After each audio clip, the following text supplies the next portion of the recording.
Should children be watching TV or using their cell phone following a concussion?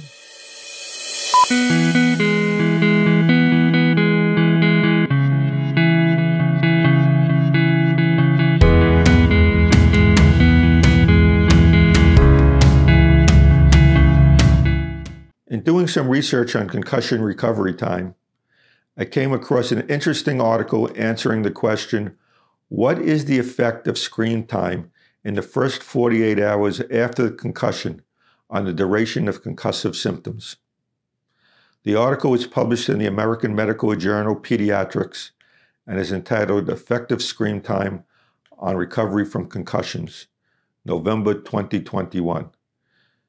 The article supports clinical recommendations to limit screen time in the acute period after a concussion. However, the authors caution that this is a preliminary report and further research needs to be conducted on this issue.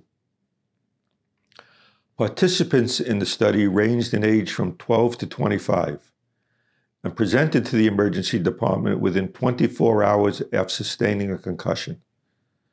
The patients were either permitted to engage in screen time or asked to abstain from screen time for 48 hours after injury. The researchers found those permitted to engage in screen time had a significantly longer median recovery time compared to those who were instructed to refrain from screen time based upon a self-reported recovery checklist. Children and adolescents aged 10 to 19 have the highest incidence of concussion, and most medical guidelines for concussion management recommend a period of complete cognitive and physical rest for the first 24 to 48 hours after sustaining a concussion, followed by a structured return to activity protocol. So where does viewing an electronic screen fall in instructions to limit cognitive rest? And does taking away cell phones, other mobile devices, computers, and television screens contribute to issues of isolation, which can potentially cause mental health issues such as anxiety and a heightened sense of illness in children?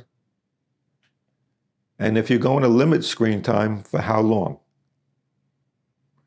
Return to learn, return to play, and limitations on activities, both mental and physical, during the period of concussion recovery all need further research, including screen time limitations.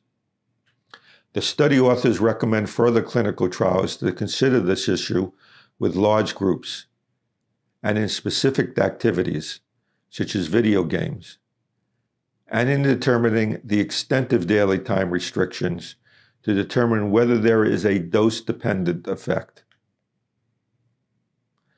Diagnosing a concussion is the first step in recovery. With other research finding U.S. teenagers engage in more than 7 hours of screen time use daily, not including the time spent on schoolwork, the issues raised in this preliminary study warrant further investigation. The instructions and advice given to children and parents following a concussion are as important as the diagnosis itself. So thanks for joining me this week, and I look forward to meeting with you again next week on a new edition of the Brain Injury Insider.